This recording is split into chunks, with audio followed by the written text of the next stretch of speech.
Ejaz coaching classes में आपका स्वागत है। खैर मकदम और वेलकम है। एक्टिव पैसिव की सीरीज में आज हम आपको बताएंगे पास्ट परफेक्ट टेंस की passive voice. How to learn English में इसका ट्रांसलेशन आपको बता चुके हैं, टेंस परिवर्तन बता चुके हैं। एक्टिव और पैसिव वॉइस में आपको हम बताएंगे पास्ट परफेक्ट टेंस। पहले हम बता दें आपको ट्रांसलेशन में इसका रूल्स क्या होता है। पास्ट परफेक्ट टेंस में जो ट्रांसलेशन करते समय इसकी जो पहचान होती है, वाक्य के अंत में चुका था, चुके थे, चुकी थी, लिया था, दिया था, किया था आदि शब्द वाक्य के अंत में आते हैं।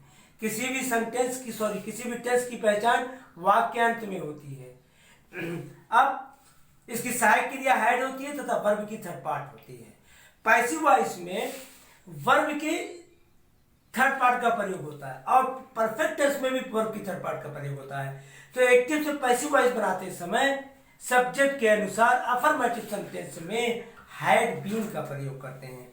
फिर से एक बार आप सुन लीजिए। एक्टिव से पैसिव वॉइस बनाते समय पास्ट परफेक्ट टेंस में सब्जेक्ट के अनुसार हैड बीन का प्रयोग करते हैं। नेगेटिव सेंटेंस में सब्जेक्ट के अनुसार हैड नॉट बीन का प्रयोग करते हैं। इंट्रोगेटिव सेंटेंस में यदि वह वाक्य हेल्पिंग वर्ब से प्रारंभ है तो उस हेल्पिंग वर्ब से यदि वाक्य प्रारंभ है तो अगर पास्ट परफेक्ट टेंस की हेल्पिंग वर्ब से वाक्य प्रारंभ है तो had plus subject plus been का प्रयोग करते हैं। और क्वेश्चन वर्ड में जिस क्वेश्चन वर्ड से वो वाक्य प्रारंभ होता है उसी क्वेश्चन वर्ड से पैसिव वॉइस बना देते हैं। और एक जगह इसमें थोड़ा सा डिफरेंट पाया जाता है। अगर उसमें हु का प्रयोग होता है तो हु की जगह पे बाय होम का प्रयोग कर देते हैं। ये हमने आपको प्रेट कर दिया, अब आपको बोर्ड पे देते हैं। एजाज कोचिंग क्लासेस है past perfect tense passive voice. इसका रूल नंबर फर्स्ट है पास्ट परफेक्ट टेंस की पैसिव वॉइस बनाते समय सब्जेक्ट के अनुसार हैड बीन का प्रयोग करते हैं। रूल नंबर है नेगेटिव सेंटेंस में सब्जेक्ट के अनुसार हैड नॉट बीन का प्रयोग करते हैं। और रूल्स है यदि सेंटेंस हैड से प्रारंभ होता है तो पैसिव वॉइस बनाते समय had plus subject plus been का प्रयोग होता है। रूल नंबर 4 है यदि सेंटेंस क्वेश्चन वर्ड से प्रारंभ होता है तो पैसिव वॉइस बनाते समय उसी क्वेश्चन वर्ड से पैसिव वॉइस बन जाता है। पैसिव वॉइस बनाते समय उसी क्वेश्चन वर्ड से पैसिव वॉइस बनाते हैं। समझ में आया माय डियर स्टूडेंट? तो यह मैंने आपको बता दिया है। पास्ट परफेक्ट टेंस की पैसिव वॉइस बनाते समय सब्जेक्ट के अनुसार हैड बीन का प्रयोग करते हैं। नेगेटिव सेंटेंस में सब्जेक्ट के अनुसार हैड नॉट बीन का प्रयोग करते हैं। और यदि सेंटेंस हैड से प्रारंभ है तो पैसिव वॉइस बनाते समय had plus subject plus been का प्रयोग करते हैं। और यदि सेंटेंस क्वेश्चन वर्ड से प्रारंभ होता है तो पैसिव वॉइस बनाते समय उसी क्वेश्चन वर्ड से वाक्य को बना देते हैं। उसी क्वेश्चन वर्ड से वाक्य को पैसिव वॉइस बना देते हैं। उसी क्वेश्चन वर्ड से वाक्य को पैसिव वॉइस बना देते हैं, बनाते हैं। यह हमने आपको दे दिया। अब हम आपको एग्जांपल देंगे अफर्मेटिव सेंटेंस का। Example number first, I had called you. Affirmative sentence के एग्जांपल आपको दे रहे हैं। I had called you subject है, हेल्पिंग वर्ब है, वर्ब है और ऑब्जेक्ट है। ये थर्ड पार्ट है, सेकंड और थर्ड पार्ट एक होती है। यू ऑब्जेक्ट है। यू को इधर करेंगे पास्ट परफेक्ट टेंस से उसकी पहचान हमको मिली सहायक क्रिया से, हेल्पिंग वर्ब से मिली। तो यू को इधर लाएंगे तो यहां लिखेंगे यू और यू के साथ हैड का प्रयोग करेंगे, ना यू के साथ हैड का और बीन का प्रयोग करेंगे। यू हैड बीन और कार का थर्ड पर्सन सेकंड और थर्ड दोनों एक होता है बाई यू। अगर इसके नेगेटिव हमको बनाना है तो नेगेटिव सेंटेंस में अगर वाक्य अगर अफर्मेटिव में है तो पैसिव वॉइस अफर्मेटिव में होगी। अगर ये नेगेटिव में है तो पैसिव वॉइस नेगेटिव में होगी। जैसे मैंने यहां पे लिखा I had not called you.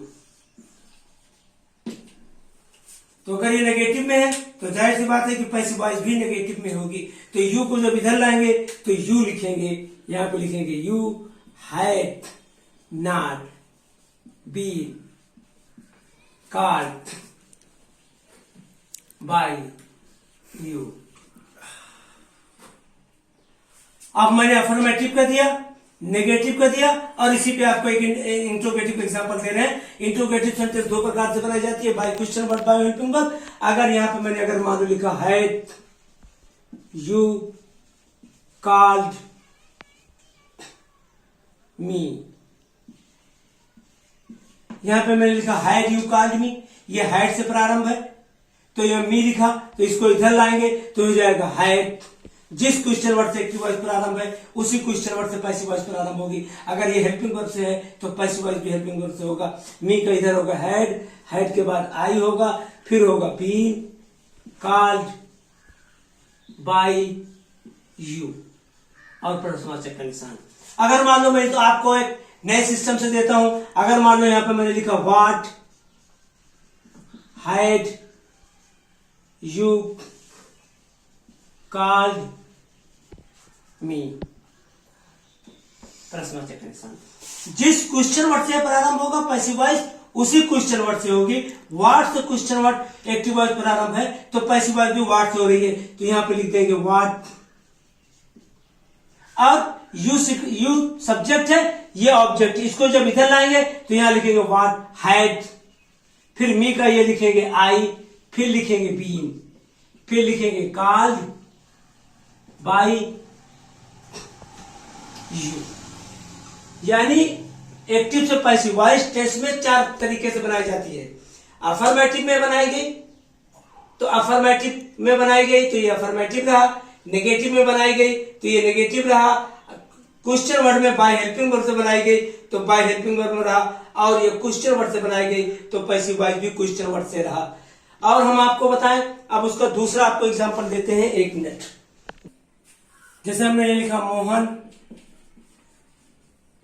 Had helped them, affirmative sentence का एग्जांपल आपको दे रहे हैं। ये अफर्मेटिव सेंटेंस, ये सब्जेक्ट है, ये हेल्पिंग वर्ब, ये वर्ब, ये ऑब्जेक्ट है।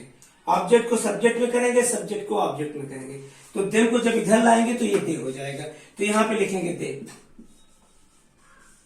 यहां जब हम लिखेंगे दे तो दे एक ही सहायक क्रिया होती है पास्ट परफेक्ट टेंस में, तो यहां पे लिखेंगे हैड, फिर यहां पे लिखेंगे हैड और बीन का प्रयोग करते हैं। दे हैड बीन कर दिया और उसके बाद वर्ब की थर्ड पार्ट हेल्प, यहां पे लिखा हैड, बाय का प्रयोग किया और मोहन का ऑब्जेक्ट मोहन होता है, यहां पे लिखा मोहन। यह हमने दिया आपको अफर्मेटिव सेंटेंस के एग्जांपल। अब देते हैं नेगेटिव सेंटेंस के एग्जांपल। जैसे मैंने यहां पे लिखा मोहन, एक ही सेंटेंस देखिए, had not help them,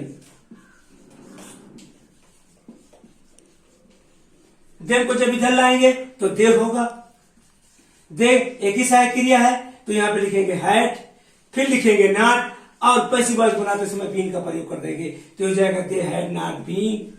help का सेकंड और थर्ड पार्ट सेम होता है, तो यहां लिख देंगे हेल्प बाय मोहन।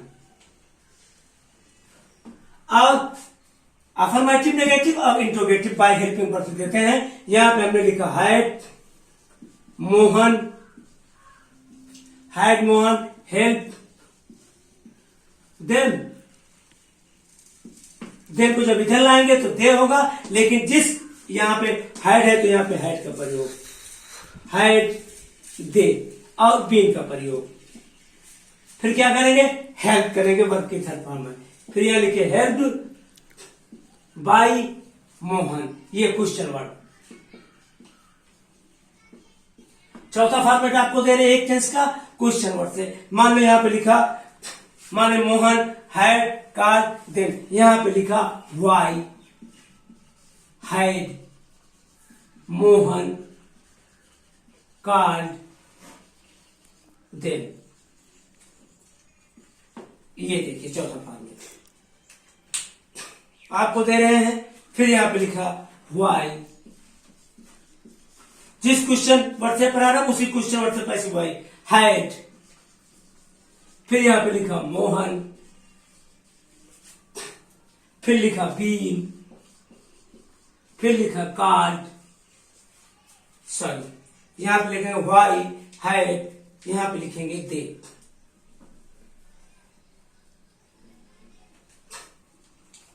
हैड, फिर यहां पे लिखेंगे दे, फिर बीन, फिर कार्ड बाय मोहन। ये मैंने आपको आज 8 एग्जाम्पल दिया। Affirmative, Mohan had helped them, they had been helped by Mohan, Mohan had not helped them, they had not been helped by Mohan, had Mohan helped them, had they been helped by Mohan, why had Mohan called them, why had they been called by Mohan। Affirmative को affirmative में, negative को negative में, helping verb की passive active voice, helping verb को helping verb में बदला, question word को question word में बदला, तो इसका मतलब हो गया कि the sentence will be change, not change into meaning. आज ये आपकी खत्म हो गई। कल आपको बताएंगे future indefinite tense, future continuous tense, फिर उसके बाद बताएंगे इंपेरेटिव सेंटेंस की डायरेक्ट इंडायरेक्ट। वीडियो को देखते रहना। अभी जो क्लास 11 में एनसीईआरटी का पैटर्न नया आया हुआ है, सारे के सारे वीडियो, चाहे वो यूपी पैटर्न हो, सीबीएसई पैटर्न हो, आईसी पैटर्न हो, चाहे ग्रामर हो, नोटबुक हो, समराइजिंग हो, कुछ भी हो इंग्लिश की दुनिया में, आपको सब इसी वीडियो पे बताएंगे। That's all.